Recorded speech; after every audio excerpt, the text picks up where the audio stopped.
नमस्कार दोस्तों, आप सभी का स्वागत है आपके अपने ही चैनल बेस्ट एजुकेशन पर। दोस्तों आज की वीडियो में डिस्कस करेंगे हम चाइल्ड डेवलपमेंट बाल मनोविज्ञान से टॉप 100 क्वेश्चंस। और दोस्तों सारे क्वेश्चंस हमारे वन लाइनर की फॉर्म में होंगे। बहुत ही जबरदस्त क्वेश्चंस होंगे, कम समय में अधिक से अधिक तैयारी। ठीक है, तो सीडीपी का निचोड़ लेकर के आया हूँ। बहुत ही जबरदस्त क्वेश्चंस हैं, तो क्लास को आप पूरा वॉच करें, एंड तक बने रहिएगा। क्लास में बहुत ही जबरदस्त क्वेश्चंस हैं, तो वीडियो को पूरा वॉच जरूर कीजिएगा। ठीक है, यूपी टेट 2026 के लिए रामबाट क्लास होने वाली है। अगर आप लोग यूपी टेट 2026 की तैयारी करें तो ये वीडियो आप लोगों के लिए बहुत ही हेल्पफुल होगी। ठीक है, सभी क्वेश्चंस बहुत ही इंपॉर्टेंट हैं, एकदम सीडीपी का निचोड़ है, तो वीडियो को पूरा वॉच जरूर करें। ठीक है, और प्रत्येक क्वेश्चन को जरूर लगाएं, और लास्ट में कमेंट करके जरूर बताएं क्वेश्चंस कैसे रहे, वीडियो कैसा रहा। कमेंट सेक्शन आप लोगों के लिए है, तो आप लोग कमेंट सेक्शन में कमेंट करके जरूर बताइएगा। टॉप 100 क्वेश्चंस हैं, एकदम सीडीपी का निचोड़ है, तो वीडियो को पूरा वॉच जरूर करें। तो चलिए शुरू करते हैं आज का अपना इंपॉर्टेंट वीडियो इंपॉर्टेंट क्वेश्चन के साथ। क्वेश्चन नंबर 1 और 2 है दोस्तों, प्रत्येक स्लाइड में दो क्वेश्चंस को हम डिस्कस करेंगे प्रत्येक स्लाइड में। ठीक है, तो आप लोग अच्छे से देखते रहिएगा और कॉपी और पेंसिल साथ में लेकर के बैठिएगा। जो भी आपकी जो जितने भी क्वेश्चंस हैं, जितने भी क्वेश्चंस मैं कराऊंगा, सभी को आप लोग नोट डाउन करते रहिए, क्योंकि वन लाइनर की फॉर्म में है। आपको अंतिम समय में जो आपका अंतिम समय का जो रिवीजन होता है उसमें बहुत ही हेल्पफुल साबित होंगे, तो सभी को आप लोग नोट डाउन करते रहिएगा। ठीक है, क्वेश्चन नंबर 1 है, अभिवृद्धि का संबंध शरीर के किस पक्ष से होता है। तो यहाँ पर दोस्तों हमारा ऑप्शन तो है नहीं, सॉरी। ठीक है, शारीरिक व मात्रात्मक पक्ष से होता है। अभिवृद्धि का संबंध है वो दोस्तों शरीर के किस पक्ष से होता है, तो शारीरिक व मात्रात्मक पक्ष से। ठीक है, क्वेश्चन नंबर 2 है, विकास एक सतत और धीमी प्रक्रिया है, यह कथन किसका है। तो दोस्तों ये आपका स्किनर ने कहा था। क्या कहा था, विकास एक सतत और धीमी प्रक्रिया है। यह कथन किसका है, स्किनर का है। बहुत ही जबरदस्त क्वेश्चन है, तो वीडियो को पूरा वॉच जरूर करें। ठीक है, और प्रयास अगर अच्छा लगे तो वीडियो को लाइक और शेयर जरूर कीजिएगा। चैनल पर नए हैं तो चैनल को भी सब्सक्राइब कर लीजिए, साथ में बेल आइकन प्रेस कर लीजिए, जिससे कि सभी वीडियोस का नोटिफिकेशन आपको सबसे पहले मिले। बहुत ही जबरदस्त क्लास लेकर के आया हूँ, सेलेक्टेड क्वेश्चंस के साथ लेकर के आया हूँ, तो वीडियो को पूरा वॉच करें और अपने दोस्तों तक वीडियो को शेयर जरूर करें। ठीक है दोस्तों। चलिए next question, question number 3। Question number 3 है, मानव विकास किन दो कारकों पर निर्भर करता है। तो मानव का जो विकास है वो दो कारकों पर निर्भर करता है, वंशानुक्रम और दोस्तों आपका वातावरण। ठीक है, वंशानुक्रम और वातावरण, जैविक और सामाजिक। ठीक है, तो इन दो कारकों पर निर्भर करता है। ठीक है, क्वेश्चन नंबर 4 है, बालक के सिर से पैर की ओर होने वाले विकास को क्या कहा जाता है। तो दोस्तों इसको सिरोपुक्षीय कहा जाता है, सिरोपुक्षीय। ठीक है, सिरोपुक्षीय विकास। चलिए नेक्स्ट क्वेश्चन देखते हैं, क्वेश्चन नंबर 5। क्वेश्चन नंबर 5 है, विकास के केंद्र से बाहर की ओर होने वाले विकास का सिद्धांत क्या कहलाता है। तो दोस्तों ये आपका समीप दूराभिमुख सिद्धांत कहलाता है। क्वेश्चन नंबर 6 है, किस अवस्था को जीवन का अनोखा काल कहा जाता है। तो दोस्तों ये आपके बाल्य अवस्था को कहा जाता है। ठीक है, किसको कहा जाता है दोस्तों, बाल्य अवस्था को। 6 से 12 वर्ष आपकी दोस्तों इसकी अवधि होती है। और ये जो परिभाषा है किसने दी है, जीवन किस अवस्था को जीवन का अनोखा काल कहा जाता है, दोस्तों आपका ये कॉल एवं ब्रूस ने कहा है, कॉल एवं ब्रूस के अनुसार। चलिए नेक्स्ट क्वेश्चन देखते हैं, क्वेश्चन नंबर 6। क्वेश्चन नंबर 6 है, किस अवस्था को तूफान और तनाव की अवस्था कहा जाता है। तो दोस्तों ये आपकी किशोर अवस्था को कहा जाता है। और ये परिभाषा किसने दी, तो दोस्तों ये आपकी स्टैने हॉल ने दी थी। ठीक है, स्टैने हॉल के अनुसार तूफान और तनाव की जो अवस्था होती है वो किशोर अवस्था होती है। स्टैने हॉल ने एक पुस्तक भी लिखी है जिसको एडोलसेंस के नाम से जाना जाता है। ठीक है, तो इस चीज़ को आप लोग याद रखिएगा। क्वेश्चन नंबर 8 है, खिलौने की आयु जिसको हम टॉय एज भी कहते हैं। एक बार टॉय एज भी लिख करके पूछ लिया था उसने, तो इसमें मैंने इंग्लिश को भी मेंशन कर दिया है। तो खिलौनों की आयु की अवस्था को क्या कहा जाता है। तो दोस्तों पूर्व बाल्यावस्था कहा जाता है। क्या कहा जाता है दोस्तों, पूर्व बाल्यावस्था। चलिए नेक्स्ट क्वेश्चन देखते हैं, क्वेश्चन नंबर 9।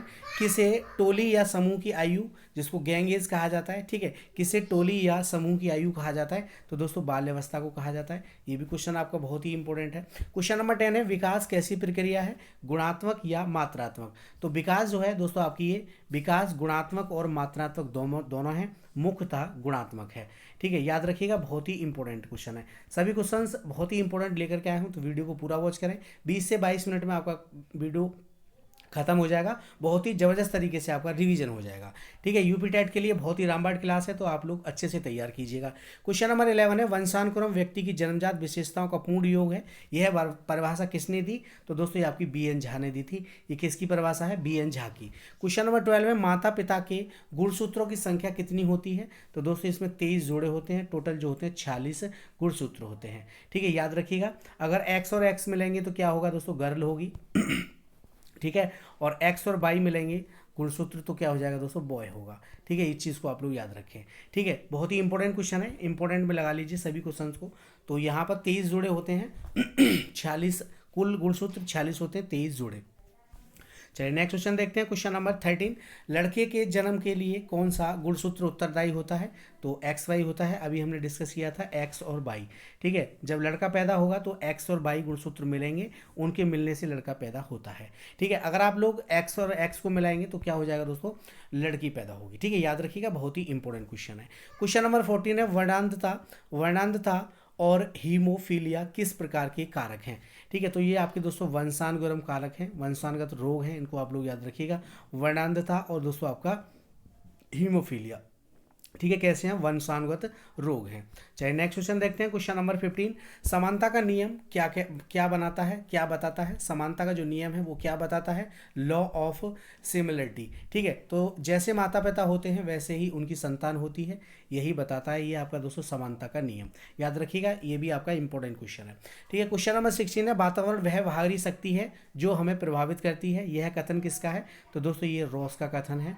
वातावरण वह बाहरी शक्ति है जो हमें प्रभावित करती है, किसका कथन है? रॉस का। चलिए नेक्स्ट क्वेश्चन देखते हैं, क्वेश्चन नंबर 17। अनुवांशिकता को किस प्रकार की सामाजिक संरचना माना जाता है? अनुवांशिकता को किस प्रकार की सामाजिक संरचना माना जाता है? तो दोस्तों ये आपकी स्थिर सामाजिक संरचना माना जाता है। क्वेश्चन नंबर 18 है, बालक का समाजीकरण कहाँ से प्रारंभ होता है? तो परिवार से प्रारंभ होता है, प्रथम कारक होता है दोस्तों परिवार जो होता है। ठीक है, पहला विद्यालय भी कहते हैं हम दोस्तों, और पहली शिक्षक माँ होती है, ये भी आप लोग याद रखिएगा। तो बालक का समाजीकरण कहाँ से प्रारंभ होता है? तो दोस्तों परिवार से स्टार्ट हो जाता है बच्चे का समाजीकरण। चलिए नेक्स्ट क्वेश्चन देखते हैं, क्वेश्चन नंबर 19। क्वेश्चन नंबर 19 है, समाजीकरण की द्वितीय वाहक किसे माना जाता है? तो विद्यालय और मीडिया को। ठीक है, परिवार से निकलने के बाद बच्चा कहाँ जाता है? विद्यालय और मीडिया को माना जाता है। ठीक है, मीडिया और विद्यालय के संपर्क में आता है, तो समाजीकरण का द्वितीय वाहक जो होता है, सेकेंडरी एजेंट जो होता है, वो दोस्तों क्या होता है? विद्यालय और मीडिया। ठीक है, याद रखिएगा, इंपॉर्टेंट क्वेश्चन है। क्वेश्चन नंबर 20 है, प्रकृति पोषण नेचर और नेचर। ठीक है, प्रकृति पोषण विवाद में प्रकृति से क्या तात्पर्य है? ये क्वेश्चन सीधा पूछा गया है, सभी क्वेश्चंस आपके पूछे गए हैं और ये वन लाइनर की फॉर्म में इनको कन्वर्ट कर दिया गया है। तो आप लोग अच्छे से देखें और अपनी तैयारी को एक नई दिशा जरूर दीजिएगा। और प्रयास अगर अच्छा लगे तो वीडियो को लाइक और शेयर जरूर करना। चैनल पर नए हैं तो चैनल को भी सब्सक्राइब कर लीजिए, साथ में बेल आइकन प्रेस कर लीजिए, जिससे कि सभी वीडियोज़ का नोटिफिकेशन आपको सबसे पहले मिले। यहाँ पर हम तैयारी कर रहे हैं दोस्तों आपकी यूपी टेट की। ठीक है, यूपी टेट में दोस्तों हमारे 30 प्रश्न पूछे जाते हैं, तो 30 प्रश्न यहाँ से आपको जरूर देखने के लिए मिलेंगे। ठीक है, और हमारी रोजाना क्लास होती है, मॉक टेस्ट रोजाना आता है 9 बजे, तो आप लोग जरूर देखिएगा और अपनी तैयारी को बेहतर से बेहतर जरूर बनाइएगा। क्वेश्चन नंबर 20 के लिए, जैविक विशेषताएं तथा वंशानुक्रम। ठीक है, जैविक विशेषताएं या वंशानुक्रम। प्रकृति पोषण विवाद में प्रकृति से क्या तात्पर्य है? जैविक विशेषताएं या फिर दोस्तों वंशानुक्रम। चलिए नेक्स्ट क्वेश्चन देखते हैं, क्वेश्चन नंबर 21। जीन पियाजे कहाँ के निवासी थे? मनोवैज्ञानिक थे या फिर? ठीक है, जीन पियाजे कहाँ के मनोवैज्ञानिक थे? तो दोस्तों आपके स्विट्जरलैंड के मनोवैज्ञानिक थे। ठीक है, जीन पियाजे के अनुसार संज्ञानात्मक विकास की कितनी अवस्थाएं हैं? तो दोस्तों इन्होंने 4 अवस्थाएं बताई हैं। ठीक है, याद रखिएगा, बहुत ही इंपॉर्टेंट क्वेश्चन है। चलिए नेक्स्ट क्वेश्चन देखते हैं, क्वेश्चन नंबर 23। वस्तु स्थायित्व का गुण पियाजे की किस अवस्था में आता है? तो दोस्तों ये आपकी संवेदी पेशी अवस्था में आता है। ठीक है, सेंसरी मोटर स्टेज में। इसकी जो समय सीमा होती है वो दोस्तों आपकी 0 से 2 वर्ष होती है। तो ये आपकी दोस्तों पहली अवस्था है। ठीक है, कौन सी है? पहली अवस्था है। ठीक है, पियाजे की किस अवस्था में बालक में अहम केंद्रित विचार देखा जाता है? तो दोस्तों आपकी पूर्व संक्रियात्मक अवस्था में देखा जाता है, प्री ऑपरेशनल स्टेज में। इसकी जो आयु सीमा होती है वो दोस्तों आपकी 2 से 7 वर्ष होती है। ये आपकी दोस्तों आपकी दूसरी इनकी अवस्था है, इसको आप लोग याद रखिएगा। ठीक है, 4 अवस्थाएं बताई थी। पहली ये हो गई आपकी संवेदी पेशी अवस्था, जिसकी आयु सीमा है 0 से 2 वर्ष, और दूसरी हो गई दोस्तों आपकी पूर्व संक्रियात्मक अवस्था 2 से 7 वर्ष। ठीक है, याद रखिएगा। चलिए नेक्स्ट क्वेश्चन देखते हैं, क्वेश्चन नंबर 25। बालक किस अवस्था में संरक्षण और वर्गीकरण के नियम सीख जाता है? तो दोस्तों ये आपकी मूर्त संक्रियात्मक अवस्था में सीख जाता है। ठीक है, कंक्रीट ऑपरेशनल स्टेज। इसकी जो आयु सीमा होती है वो दोस्तों आपकी समय सीमा क्या होती है? 7 से 11 वर्ष होती है। ये दोस्तों आपकी पियाजे की तीसरी अवस्था है। पियाजे की कौन सी अवस्था है? संज्ञानात्मक की तीसरी अवस्था है। चौथी है दोस्तों आपकी अमूर्त चिंतन, ठीक है। अमूर्त चिंतन और निगमनात्मक तर्क पियाजे की किस अवस्था की विशेषता है? तो दोस्तों आपकी औपचारिक संज्ञानात्मक अवस्था की विशेषता है, फॉर्मल ऑपरेशनल स्टेज। इसकी जो आयु सीमा होती है वो 11 से 15 वर्ष होती है। ये दोस्तों आपकी इनकी चौथी अवस्था है, ठीक है। निगमनात्मक तर्क, ठीक है, याद रखिएगा, चिंतन और निगमनात्मक तर्क, ठीक है। तो यहाँ पर औपचारिक संक्रियात्मक अवस्था में होता है, तो इसकी जो आयु सीमा है 11 से 15 वर्ष है, ये चौथी अवस्था है पियाजे की, इसको आप लोग याद रखिएगा। चलिए नेक्स्ट क्वेश्चन देखते हैं, क्वेश्चन नंबर 27। समीपस्थ विकास का क्षेत्र जिसको हम जेडबीडी कहते हैं, ठीक है। जेडबीडी की अवधारणा किसने दी? तो दोस्तों आपकी लेव बायोस्की ने दी थी। किसने दी थी? लेव बायोस्की ने। समीपस्थ विकास का क्षेत्र की अवधारणा किसने दी? लेव बायोस्की ने दी। इंपॉर्टेंट क्वेश्चन है, याद रखिएगा, ठीक है। क्वेश्चन नंबर 28 है, वाइगोस्की के अनुसार बच्चे अपने साथियों के साथ कैसे सीखते हैं? तो दोस्तों अंत्यक्रिया और सामाजिक अंत्यक्रिया से सीखते हैं, ठीक है, सामाजिक अंत्यक्रिया से। तो इस चीज़ को आप लोग याद रखिएगा। चलिए नेक्स्ट क्वेश्चन देखते हैं, क्वेश्चन नंबर 29। पहाड़ ढांचा या स्कैफोल्डिंग, ठीक है, से क्या तात्पर्य है? इंपॉर्टेंट क्वेश्चन है, ये बनता है, यहाँ से पूछा जाता है, सीटेट में भी कई बार क्वेश्चन पूछा गया है कि स्कैफोल्डिंग क्या है, ये पहाड़ क्या है, ढांचा क्या है, या स्कैफोल्डिंग क्या है, तीनों एक ही चीज़ है, ठीक है। इसमें दोस्तों क्या होता है, वयस्कों द्वारा दी जाने वाली अस्थायी सहायता होती है। कोई बच्चा कोई कार्य कर रहा है, मान लीजिए साइकिल सीख रहा है, ठीक है, कोई बच्चा साइकिल सीख रहा है, तो साइकिल में जो बड़े जो होते हैं, वयस्क जो होते हैं, वो थोड़ा सा सहारा लगा देते हैं, ठीक है। जो सहारा लगता है वही दोस्तों हमारा पार्ट होता है, या ढांचा होता है, या स्कैफोल्डिंग होता है, ठीक है, उसी को दोस्तों हम कहते हैं, ठीक है, स्कैफोल्डिंग, ठीक है। जो सहायता देते हैं वो, बाकी उसके बाद में तो बच्चा अपने आप चलाता हुआ ले जाता है। तो जो सहारा दिया वयस्कों द्वारा, उसी को दोस्तों हम क्या कहते हैं? पाड़ कहते हैं। वाइगोस्की कहाँ के निवासी थे? तो दोस्तों आपके रूस के निवासी थे, ठीक है, इसको आप लोग याद रखिएगा। चलिए नेक्स्ट क्वेश्चन देखते हैं, क्वेश्चन नंबर 31। नैतिक विकास का सिद्धांत किसने प्रतिपादित किया? Theory of moral development. ये नैतिक विकास का सिद्धांत किसने दिया था? तो दोस्तों ये आपका लॉरेंस कोहलवर्ग ने दिया था, याद रखिएगा, इंपॉर्टेंट क्वेश्चन है। क्वेश्चन नंबर 32 है, कोहलवर्ग के अनुसार नैतिक विकास के कितने स्तर हैं, ठीक है, लेवल्स कितने हैं? तो इन्होंने दोस्तों आपके 3 स्तर बताए थे। कितने स्तर बताए थे? 3 स्तर बताए थे। और अवस्थाएं कितनी दी? इन्होंने 6 अवस्थाएं दी थी, याद रखिएगा। कोहलवर्ग के अनुसार नैतिक विकास के कितने स्तर हैं? 3 स्तर हैं, और अवस्थाएं कितनी हैं? 6। चलिए नेक्स्ट क्वेश्चन देखते हैं, क्वेश्चन नंबर 33।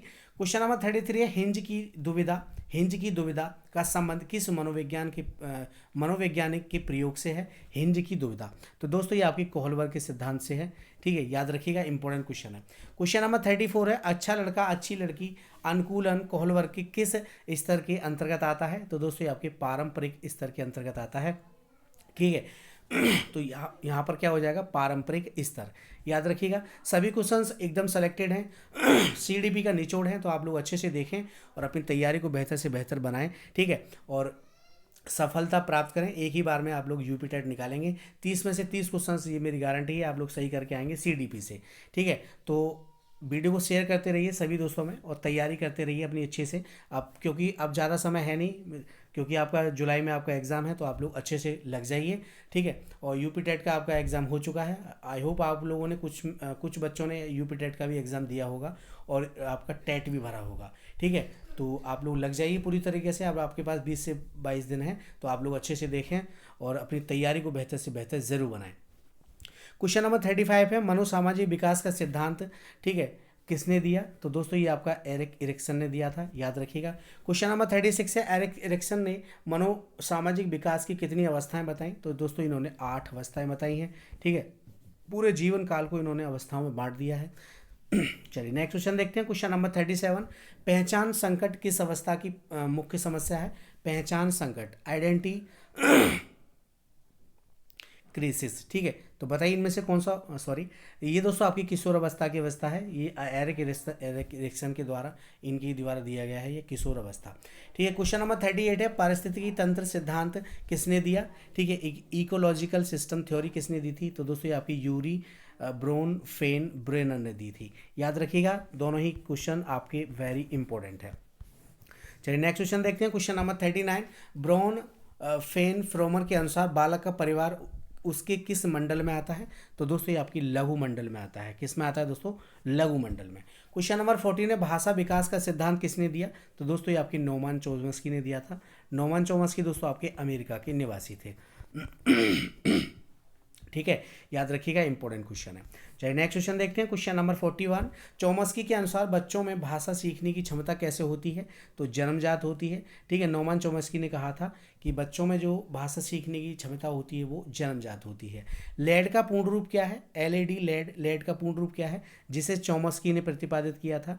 तो दोस्तों लैंग्वेज ऑफ इक्वेशन डिवाइस, ठीक है, भाषा अर्जन यंत्र। ठीक है, इन्होंने बताया था कि बच्चे के अंदर एक भाषा अर्जन यंत्र होता है जिसके द्वारा वह बच्चा भाषा सीखता है, उसको उन्होंने लेड कहा था। चलिए नेक्स्ट क्वेश्चन देखते हैं, क्वेश्चन नंबर 33। विचार भाषा से पहले आता है, यह कथन किसका है? विचार भाषा से पहले आता है, यह कथन किसका है? तो दोस्तों ये आपका जीन पियाजे का कथन है, याद रखिएगा।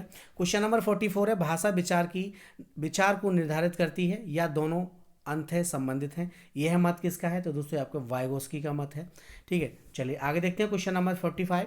आधुनिक शैक्षिक मनोविज्ञान का जनक किसे माना जाता है? ठीक है, आधुनिक शैक्षिक मनोविज्ञान का जनक किसे माना जाता है?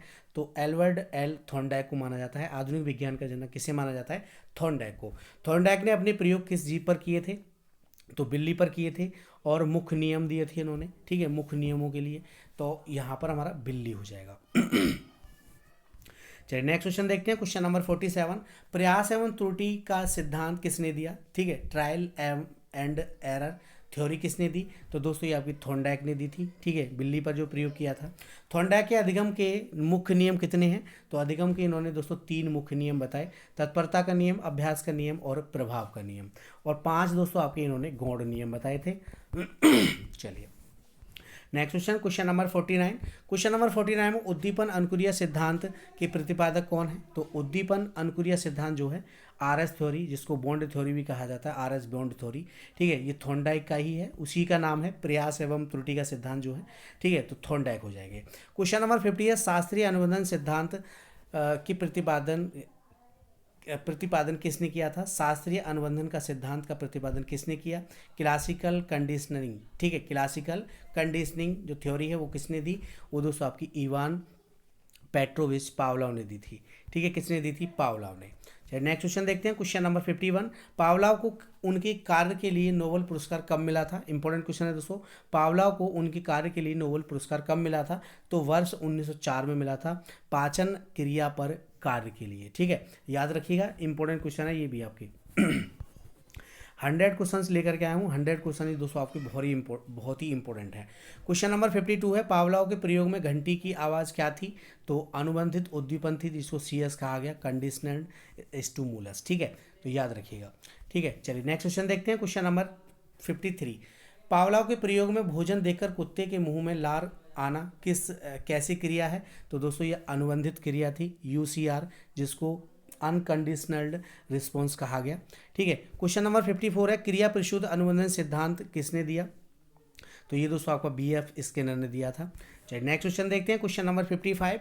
स्किनर ने अपने प्रयोग किन जीवों पर किए? तो दोस्तों ये आपके चूहे और कबूतरों पर किए थे। क्वेश्चन नंबर 56 है, स्किनर के सिद्धांत को अन्य किस नाम से जाना जाता है? तो दोस्तों RS थ्योरी के नाम से जाना जाता है, RS थ्योरी या नैमित्तिक अनुबंधन। ठीक है, याद रखिएगा, इंपॉर्टेंट क्वेश्चन है। चलिए नेक्स्ट क्वेश्चन देखते हैं, क्वेश्चन नंबर 57। अधिगम में पुनर्वलन पर सबसे अधिक बल किसने दिया? ठीक है, अधिगम में पुनर्वलन पर सबसे अधिक किसने दिया बल जो है किसने दिया? तो दोस्तों BF स्किनर ने दिया था। हालांकि पुनर्वलन का जो सिद्धांत है वो CH हल ने दिया है। पुनर्वलन का सिद्धांत किसने दिया? वो CS हल ने दिया है, इसको आप लोग याद रखिएगा। अंतर्दृष्टि या सूझ का सिद्धांत किसने प्रतिपादित किया? तो दोस्तों आपके कॉलर ने किया था। कॉलर, जिनको गेस्टाल्टवादी कहा जाता है, गेस्टाल्टवादियों द्वारा दिया गया अंतर्दृष्टि या सूझ का सिद्धांत। ठीक है, प्रयोग चिंपैंजी पर किया था। क्वेश्चन नंबर 59, कॉलर ने जिस चिंपैंजी का प्रयोग किया उसका नाम क्या था? तो नाम भी पूछा गया है, यूपी टेट में पूछा गया है, तो सुल्तान नाम था उसका। ठीक है, क्वेश्चन नंबर 16 है, गेस्टाल्ट की भाषा का शब्द है, गेस्टाल्ट किस भाषा का शब्द है और इसका क्या अर्थ है? तो गेस्टाल्ट जो शब्द है ये दोस्तों आपका जर्मन भाषा का शब्द है, इसका अर्थ होता है पूर्ण आकृति या समग्र रूप। चलिए नेक्स्ट क्वेश्चन देखते हैं, क्वेश्चन नंबर 61। मुख्य गेस्टाल्टवादी मनोवैज्ञानिकों के नाम क्या हैं? तो मुख्य गेस्टाल्टवादी जो मनोवैज्ञानिक हैं उनके नाम हैं वर्दीमर, कोफका और कोहलर। ठीक है दोस्तों, याद रखिएगा। चलिए क्वेश्चन नंबर 62 है, सामाजिक अधिगम सिद्धांत के प्रतिपादक कौन है? तो दोस्तों ये आपके अल्बर्ट बंडूरा हैं। सोशल लर्निंग थ्योरी किसने दी? सामाजिक अधिगम का सिद्धांत किसने दिया? अल्बर्ट बंडूरा ने दिया था, याद रखिएगा। क्वेश्चन नंबर 63 है, बंडूरा ने अपने प्रयोग किस गुड़िया का उपयोग किया था? प्रयोग में किस गुड़िया का उपयोग किया था? अल्बर्ट बंडूरा ने अपने प्रयोग में किस गुड़िया का प्रयोग किया? तो दोस्तों वो डॉल को किया था, याद रखिएगा, बेबी डॉल पर किया था। बंडूरा के अनुसार बच्चे व्यवहार कैसे सीखते हैं? तो अवलोकन और अनुकरण के द्वारा। ठीक है, अवलोकन और अनुकरण मतलब नकल करके सीखते हैं, दूसरे को देख करके सीखते हैं। चलिए नेक्स्ट क्वेश्चन देखते हैं, क्वेश्चन नंबर 65, अधिगम का सोपान की सिद्धांत किसने दिया? अधिगम का सोपान की सिद्धांत किसने दिया था? तो दोस्तों ये आपके रॉबर्ट गेने ने दिया था, याद रखिएगा। क्वेश्चन नंबर 66 है, रॉबर्ट गेने के अनुसार अधिगम के कितने प्रकार या स्तर हैं? तो 8 प्रकार बताए रॉबर्ट गेने ने। ठीक है, सबसे निचला जो संकेत अधिगम था और सबसे उच्च था समस्या समाधान, याद रखिएगा। 8 प्रकार बताए थे अधिगम के गेने ने। ठीक है, सबसे निचला क्या है? संकेत अधिगम, और सबसे उच्च क्या था? समस्या समाधान, याद रखिएगा। चलिए नेक्स्ट क्वेश्चन देखते हैं, क्वेश्चन नंबर 67। क्वेश्चन नंबर 67 है, अनुभवात्मक अधिगम सिद्धांत किसने दिया? अनुभवात्मक अधिगम सिद्धांत किसने दिया था? तो दोस्तों आपकी कॉल रॉजर्स ने दिया था, इंपॉर्टेंट है, याद रखिएगा। क्वेश्चन नंबर 68 है, अंतर्दृष्टि के सिद्धांत में अचानक आने वाले विचार को कोहलन ने क्या नाम दिया? तो दोस्तों आहा अनुभव कहा था, आहा एक्सपीरियंस या आहा अनुभव, याद रखिएगा। ये सभी टॉपिक्स बहुत ही इंपॉर्टेंट हैं और सभी टॉपिक्स को कवर किया गया है, इसमें सभी तरीके से क्वेश्चन लिए गए हैं, तो आप लोग अच्छे से देखें और वीडियो को शेयर जरूर करें जितने भी दोस्तों में। मास्टर वीडियो मान लीजिए इसको आप लोग, बहुत ही ज़बरदस्त क्वेश्चन है और एग्जाम से पहले दे रहा हूँ आप लोगों के लिए, तो आप लोग इसको अच्छे से तैयार कर लीजिएगा। ठीक है, एग्जाम से पहले या दोस्तों आपका वायरल वीडियो है, वायरल पेपर है, तो आप लोग इसको अच्छे से याद करें, यहाँ से आपको बहुत सारे क्वेश्चन देखने के लिए ज़रूर मिलेंगे। ठीक है, तो वीडियो को शेयर करते रहिए सभी दोस्तों में, और जितने भी ग्रुप हों सभी में आप लोग वीडियो को शेयर करें, और चैनल पर नए हैं तो चैनल को भी सब्सक्राइब कर लीजिए। क्वेश्चन नंबर 69 है, बुद्धि का एक कारक सिद्धांत, ठीक है, यूनिफैक्टर थ्योरी किसने दिया था? ठीक है, बुद्धि का एक कारक सिद्धांत किसने दिया? तो दोस्तों ये आपका अल्फ्रेड विने ने दिया था, याद रखिएगा। बुद्धि का द्विकारक सिद्धांत टू फैक्टर थ्योरी किसने प्रतिपादित की? तो दोस्तों ये चार्ल्स स्पेयरमैन ने दिया था। ठीक है, चलिए नेक्स्ट क्वेश्चन देखते हैं, क्वेश्चन नंबर 71, संज्ञानात्मक क्षेत्र का सिद्धांत किसने दिया? संज्ञानात्मक क्षेत्र का, तो दोस्तों ये आपके कर्ट लेविन ने दिया था। क्वेश्चन नंबर 72 है, क्रोध क्या है? तो दोस्तों क्रोध एक संवेग है। ठीक है, क्रोध क्या है दोस्तों? संवेग, याद रखिएगा। चलिए नेक्स्ट क्वेश्चन देखते हैं, क्वेश्चन नंबर 73। क्वेश्चन नंबर 73, प्रारंभ में मनोविज्ञान किसका अंग था? तो प्रारंभ में दोस्तों मनोविज्ञान जो है ये दर्शन शास्त्र का अंग था। क्वेश्चन नंबर 74, साइकोलॉजी किस भाषा का शब्द है? तो साइकोलॉजी दोस्तों आपका यूनानी भाषा का शब्द है। ठीक है, इंपॉर्टेंट क्वेश्चन है। चलिए नेक्स्ट क्वेश्चन देखते हैं, क्वेश्चन नंबर 75, विशिष्ट बालक का संबंध है? तो विशिष्ट बालक का जो संबंध होता है वो बुद्धि स्तर से होता है। सिगमंड फ्राइड कहाँ के मनोवैज्ञानिक थे? तो दोस्तों ये आपके अमेरिका के निवासी थे, Sigmund Freud. Next question, question number 77, विकास के प्रमुख पक्ष कितने हैं? विकास के जो प्रमुख पक्ष हैं वो कितने हैं? तो दोस्तों 5 पक्ष हैं, शारीरिक, मानसिक, सामाजिक, संवेगात्मक और नैतिक पक्ष, याद रखिएगा, इंपॉर्टेंट क्वेश्चन है। विकास के प्रमुख पक्ष कितने हैं? तो 5 हैं, शारीरिक, मानसिक, सामाजिक और संवेगात्मक, ठीक है, और नैतिक। क्वेश्चन नंबर 78 है, मनोविज्ञान आत्मा का विज्ञान है, किसने कहा था? तो दोस्तों ये आपके अरिस्टो ने कहा था, प्लेटो ने और डेकार्ट ने, तीनों ने कहा था, अरिस्टो, प्लूटो और डेकार्टे, तीनों ने कहा था कि मनोविज्ञान आत्मा का विज्ञान है। चलिए नेक्स्ट क्वेश्चन देखते हैं, क्वेश्चन नंबर 79, मनोविज्ञान प्रयोगशाला का प्रतिपादन किसने किया? तो दोस्तों आपका विलियम वुंट ने किया था 1879 में। ठीक है, लिप्जिंग शहर में किया था। ठीक है, इसको आप लोग याद रखिएगा। क्वेश्चन नंबर 80 है, विलियम वुंट कहाँ के मनोवैज्ञानिक थे? तो दोस्तों आपके जर्मनी के थे। ठीक है, कहाँ के थे? जर्मनी के।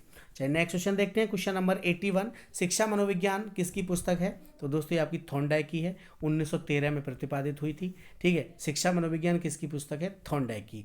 एमिल किसकी पुस्तक है? तो दोस्तों ये आपकी रूसो की है, इसको भी आप लोग याद रखिएगा। चलिए नेक्स्ट क्वेश्चन देखते हैं, क्वेश्चन नंबर 83, मैकडूगल ने संवेग के कितने प्रकार बताए? तो मैकडूगल ने जो संवेग के प्रकार बताए वो 14 बताए थे। 14 ही दोस्तों इन्होंने मूल प्रवृत्तियाँ दी थी। मूल प्रवृत्तियों का जो सिद्धांत है वो किसका है? मैकडूगल का है। 14 मूल प्रवृत्तियाँ बताई इन्होंने। किस बुद्धि का बालक बढ़ई कारीगर इंजीनियर बनता है? तो दोस्तों मूर्त बुद्धि का बालक बनता है, अकॉर्डिंग टू थॉर्नडाइक। चलिए नेक्स्ट क्वेश्चन देखते हैं, क्वेश्चन नंबर 85, थॉर्नडाइक ने बुद्धि के कितने प्रकार बताए? तो थॉर्नडाइक ने दोस्तों बुद्धि जो बताई वो 3 प्रकार की बुद्धि बताई। मूर्त बुद्धि अभी हमने डिस्कस किया था, ठीक है, अमूर्त बुद्धि और सामाजिक बुद्धि, 3 प्रकार की इन्होंने बुद्धि बताई थी थॉर्नडाइक ने। बुद्धि कार्य करने की विधि है, किसने कहा था? तो दोस्तों ये आपकी वुडवर्थ ने कहा था। ये कोटेशन याद रखिएगा, बुद्धि कार्य करने की विधि है, किसने कहा? वुडवर्थ ने कहा था। चलिए नेक्स्ट क्वेश्चन देखते हैं, क्वेश्चन नंबर 87। बुद्धि का एक कारक सिद्धांत किसने दिया? तो दोस्तों ये आपको विनय साइमन ने दिया था, बुद्धि का एक कारक सिद्धांत। ठीक है, मनोविज्ञान शिक्षा का आधारभूत विज्ञान है, किसने कहा? तो ये दोस्तों आपका स्किनर ने कहा था। ठीक है दोस्तों, मनोविज्ञान शिक्षा का आधारभूत विज्ञान है, किसने कहा? स्किनर ने कहा था। चलिए नेक्स्ट क्वेश्चन देखते हैं, क्वेश्चन नंबर 89। इद, ईगो, सुपर ईगो की अवधारणा किसने दी?